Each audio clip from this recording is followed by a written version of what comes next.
Again beta thalassaemia represent the quantitative disorder. ठीक है, तो चाहे वो अल्फा थैलेसीमिया हो चाहे वो बीटा थैलेसीमिया हो, बोथ जो है वो क्वांटिटेटिव डिसऑर्डर में फॉल करते हैं, राइट।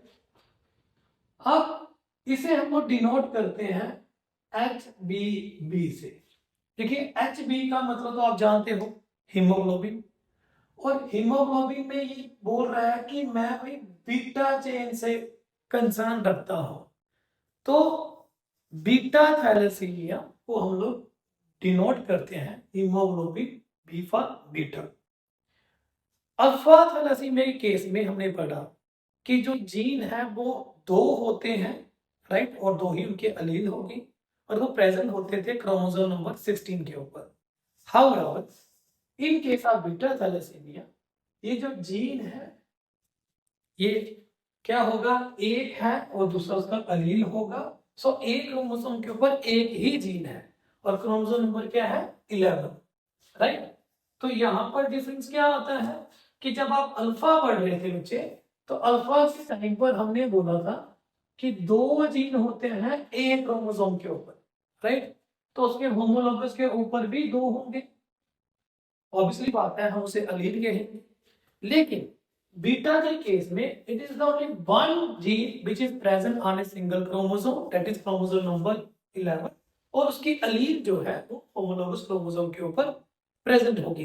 क्लियर कट यहाँ पर डिफरेंस पता चल गया कि दोनों के क्रोमोसोम नंबर ही अलग है। दूसरा, नंबर ऑफ जीन भी दोनों में डिफर है, एक में दो थे और दूसरे में एक ही है, मतलब उसके अलील मिला के आप बोलोगे कि एक में 4 थे और दूसरे में 2 है, राइट। अब देखिए वहां पर हमने डिस्कस किया था कि अगर मैं जनरली क्विकली बोलता हूं कि ये दो है, अगर एक मिसिंग होगा तो क्या होगा, अगर दो मिसिंग हो गए अलग अलग क्रोमोसोम में फिर क्या होगा, 3 मिसिंग हो जाएंगे, 4 मिसिंग हो गए, तो उसके हमें नाम दिए गए थे। क्योंकि यहाँ पर सिर्फ दो ही है, तो अगर किसी में एक मिसिंग होगा, राइट, लेट्स से मैं ऐसे बताता हूँ ये बीटा 2 है, अगर किसी में एक मिस होगा, मतलब एक एबनॉर्मल है एक नॉर्मल है, तो उसे हम बोलते हैं माइनर बीटा थैलेसीमिया। तो मतलब उसमें थैलेसीमिया तो है लेकिन वो क्या है, एक कैरियर है, बिकॉज उसमें एक एक्टिव प्रेजेंट है। बात समझ आ रही है कि बच्चे देखो मेरे पास अगर 2 कॉपीज हैं, ठीक है, क्योंकि ये रिसेसिव डिसऑर्डर है, मेरे पास 2 कॉपी है, अगर ये एक एब्सेंट होगा, ठीक है, एक म्यूटेट कर चुका है, तो लेकिन अभी एक डोमिनेंट प्रेजेंट है, ठीक है, एक जो है एक्सप्रेस कर सकता है, इस केस में ये कैरियर एक्ट करेगा, राइट। ये डिसऑर्डर तब पर्टेन करेगा फुली फ्लैश जब दोनों मिसिंग होंगे, और जब दोनों मिसिंग होंगे तो हम बोलेंगे ये क्या है, मेजर बीटा थैलेसीमिया, राइट। तो जैसे ही आपने सिकल सेल एनीमिया में पढ़ा होगा, एक कैरियर होता है और दूसरा सफर। कैरियर तब होता है जब एक नॉर्मल है और एक एबनॉर्मल होगा, सफर तब होता है जब दोनों ही एबनॉर्मल प्रेजेंट होंगे, राइट। यहां पर कोई कंफ्यूजन, कोई भी किसी चीज से परेशानी आपको नहीं होनी चाहिए, सिंपल सा फंडा है। क्योंकि माइनर मैंने बोला it act as a sort of carrier, तो इसमें इतने ज्यादा सिम्टम उभर कर बाहर नहीं आते और इवन देखने में भी नहीं लगता कि इसे बीटा थैलेसीमिया की कोई प्रॉब्लम होगी। बट कंडीशन तब खतरनाक बन जाती है जब उसमें दोनों ही जीन जो है म्यूटेट कर चुके हों, और ऐसे में हम मेजर बोलते हैं। चूंकि से कूले ने ही सबसे पहले देखा और एक्सप्लेन किया, तो ऐसे को हम लोग कूलेस अनीमिया कहते हैं। अब अनीमिया क्यों, because this disorder is pertaining to the haemoglobin. Haemoglobin abnormal है तो वो प्रॉपर काम नहीं करेगा, प्रॉपर काम नहीं करेगा तो ऑब्वियसली बात है उस पर्सन में आरबीसी की प्रॉपर तरीके से जो प्रोडक्शन है वो इफेक्ट हो जाएगी और वो अनीमिक हो जाएगा, राइट। अब इसके सिम्टम्स वगैरह जो है वो क्या देखते हैं, इसका क्या आप बोल सकते हो कि इफेक्ट पड़ता है बॉडी के ऊपर। सबसे पहले हीमोलिटिक अनीमिया। तो देखिए यहाँ पर अनीमिया है, ब्लड की कमी हो रही है, लेकिन ये ब्लड की कमी डाइट की वजह से नहीं हो रही, ये ब्लड की कमी हो रही है हीमोलिटिक कंडीशन की वजह से। अब बच्चे हीमोलिटिक क्या हुआ? देखिए, हीमो का मतलब होता है ब्लड और लिटिक का मतलब होता है ब्रेकडाउन। तो इस कंडीशन में क्या होता है, ये जो आरबीसी है ये ब्रेकडाउन होना शुरू हो जाते हैं, राइट। तो इसमें अनीमिक कंडीशन डाइट की वजह से नहीं होती, इसमें अनीमिक कंडीशन जो है वो due to the breakage of जो है आरबीसी उसकी वजह से होती है। दैट इज व्हाई इसे हीमोलिटिक अनीमिया कहा जाता है। Second, hepatosplenomegaly. बच्चे, मैंने लास्ट टाइम भी बोला था कि जब भी ब्लड रिलेटेड कोई इश्यू होता है वो प्राइमरली इफेक्ट करता है लीवर और स्प्लीन में, दोनों में ही स्वेलिंग हो जाती है, ठीक है, और काफी ज्यादा स्वेलिंग होती है। That is why we call it as hepatosplenomegaly. Third, cardiac enlargement. तो ये क्या करता है, ये सिर्फ लीवर को या ब्लड को इफेक्ट नहीं करता, ये हार्ट को भी इफेक्ट करता है और हार्ट भी लार्जर साइज का होना शुरू हो जाता है। सेकेंडली, हार्ट की जो बीट है वो रिदमिक तरीके से नहीं चलती, वो एरिदमिक तरीके से होना शुरू हो जाती है। तो पहले है हीमोलिटिक, मतलब ब्लड में ब्रेकडाउन होना। दूसरा है कि भाई लीवर की इनलार्जमेंट हो जाना, एज वेल एज स्प्लीन की इनलार्जमेंट हो जाना। तीसरा है कार्डियक की इनलार्जमेंट हो जाना। स्केलेटन डिफॉर्मेलिटी। स्केलेटन डिफॉर्मेलिटी क्या होगी, देखिए ये लेट्स से बोन है और इस बोन में क्या प्रेजेंट होता है, ऑब्वियसली बात है बोन मैरो होगी। अब जब आरबीसी प्रोड्यूस हो रहे हैं ना तो एबनॉर्मल प्रोड्यूस हो रहे हैं। सेकेंडली, ये क्या करते हैं, बोन की एक्सपेंशन करवाना शुरू कर देते हैं। तो जो बोन पहले ऐसी थी, अब ये बोन जो है वो एक्सपैंड करना शुरू हो जाती है, राइट। तो इस केस में क्या होता है, बोन जो है वो एक्सपैंड करना शुरू हो जाती है। दूसरा, ये फ्रेजाइल होना शुरू हो जाती है। तो बोन एक्सटेंड भी कर चुकी है और नाजुक भी हो चुकी है, इसका मतलब ये इजिली प्रोन टू ब्रेकेज आ जाती है।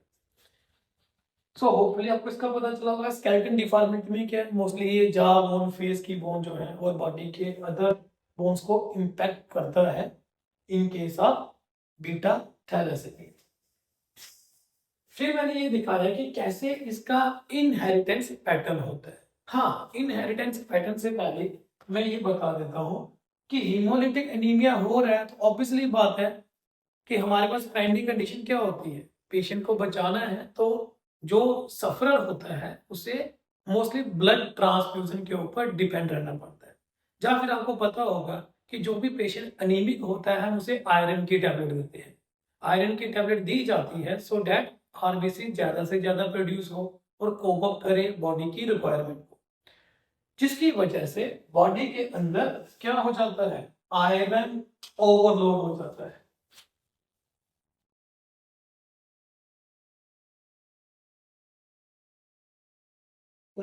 आयरन का ओवरलोड है, ये अगेन लिवर और स्प्लीन को इंपैक्ट करता है, राइट। ये भी दिमाग में रख के चलना कि आयरन का बढ़ना क्यों होता है इसमें और वो किसको इफेक्ट करता है। फिर है ये कैसे एक जनरेशन से दूसरी जनरेशन में जाता है। ऑब्वियसली बात है ये जेनेटिक डिसऑर्डर है और ये क्रोमोसोम नंबर 11 पर है, तो ऑब्वियसली बात है ऑटोसोमल रिसेसिव डिसऑर्डर है जो एक जनरेशन से दूसरी जनरेशन में जो है वो जाएगा and it doesn't depend upon the sex of the concern person. तो ऑटोसोमल है, ये इक्वली एक्सप्रेस करेगा चाहे वो मेल है चाहे वो फीमेल है, राइट। तो पहली कंडीशन लेके चलते हैं। देखिए, एक नॉर्मल फीमेल का अगर एक कैरियर मेल के साथ शादी करवाई जाए तो उनके जो बच्चे हैं वो क्या हो सकते हैं, नॉर्मल एक, नॉर्मल दूसरा और कैरियर एक और कैरियर दूसरा। तो 50% चांसेस होते हैं कि उसमें नॉर्मल दो बच्चे होंगे और 50% चांसेस हैं कि उसमें जो है वो कैरियर भी दो बच्चे हो सकते हैं, राइट। और ये कंडीशन कब आती है, जब सिर्फ एक पर्सन जो है वो कैरियर था। अब लेके चलते हैं अगर दोनों ही कैरियर होंगे तो अगर दोनों ही कैरियर होंगे तो आप देख सकते हैं 25% नॉर्मल के चांस है, 50% जो है वो कैरियर के चांस है, मतलब जिसे हम माइनर केस बोलते हैं, और 25% चांस है जिसे हम लोग मेजर केस के अंदर स्टडी करते हैं। अब मैंने लास्ट टाइम भी बताया था और यहाँ पर भी बता रहा हूँ, ये जो क्लासिंग की जाती है ये क्यों की जाती है? सो एज टू इंश्योर कि जो कपल है वो बेबी को प्लान करेंगे या नहीं करेंगे, राइट? तो जेनेटिक्स हमेशा इंप्रूवमेंट में हेल्प करती है। तो ये दिखा देता है कि भाई अगर आप लोग बच्चे को प्लान करोगे तो क्या क्या पॉसिबिलिटी आती है और कितनी पॉसिबिलिटी आती है। ऑब्वियसली बात है, किसी भी शादीशुदा से पहले बेटर रहता है कि अगर किसी में ये बीटा थैलेसीमिया या अल्फा थैलेसीमिया पाया जाता है तो उसकी काउंसलिंग की जाती है कि आप जिससे शादी करोगे तो ये लेके चलिएगा कि एटलीस्ट वो कैरियर ना हो, वो नॉर्मल हो, ताकि अगली जनरेशन आपकी जो है वो इम्पैक्ट या अफेक्ट ना हो। तो that was all about beta thalassaemia. तो बच्चे बीटा थैलेसीमिया कंपैरेटिवली छोटा है और मैंने इसके ऊपर ज्यादा स्ट्रेस ले नहीं किया समझाने के लिए कि ये जेनेटिक डिसऑर्डर है, इसमें ये होता है, ये कैसे ट्रांसमिट होता है, बिकॉज वो ऑलरेडी हमने डिटेल में अल्फा थैलेसीमिया में पढ़ लिया था कि कैसे ये एक जनरेशन से दूसरी जनरेशन में इम्पैक्ट करता है। अल्फा थैलेसीमिया और बीटा थैलेसीमिया में बेसिक डिफरेंस क्या आता है? सबसे पहली बात कि इन दोनों में जो जीन है they are relying on, they are present on different chromosomes. एक में 16 नंबर पर है, दूसरे में 11 नंबर पर है। दूसरा, एक अल्फा चेन को इम्पैक्ट करता है, दूसरा बीटा चेन को इम्पैक्ट करता है। तीसरा, एक में सिर्फ 2 जीन होते हैं इन केस ऑफ बीटा, और एक में 4 जीन होते हैं in case of alpha thalassaemia, right? फिर हमने इसका जो देखा कि कैसे एक जनरेशन से दूसरी जनरेशन में जाता है। बीटा थैलेसीमिया में जो सिम्टम है वो यहाँ पर मैंने लिखे हुए हैं। मोस्टली इसके सिम्टम जो है ऑब्वियसली बात है अल्फा थैलेसीमिया से मिलेंगे ही मिलेंगे, बिकॉज दोनों ही जो डिसऑर्डर है वो हीमोग्लोबिन के पर्टेनिंग है और सिर्फ चेन अलग को इम्पैक्ट करते हैं। ओवरऑल ये हीमोग्लोबिन के स्ट्रक्चर को तो इम्पैक्ट करेंगे ही करेंगे। दैट इज वाई इनके सिम्टम मेजर चांसेस में अल्फा थैलेसीमिया से मिलेंगे ही मिलेंगे। That was all about beta thalassaemia. Hopefully आपने अल्फा थैलेसीमिया अच्छे से पढ़ा होगा, और जिन बच्चों ने अल्फा थैलेसीमिया अभी अच्छे से नहीं पढ़ा हुआ है तो काइंडली वो इस टॉपिक के ऊपर डायरेक्टली मत आए, वो पहले उस टॉपिक को अच्छे से पढ़े, देन रिवॉर्ड बैक हो जाए इस टॉपिक के ऊपर। That was all about beta thalassaemia. Thank you.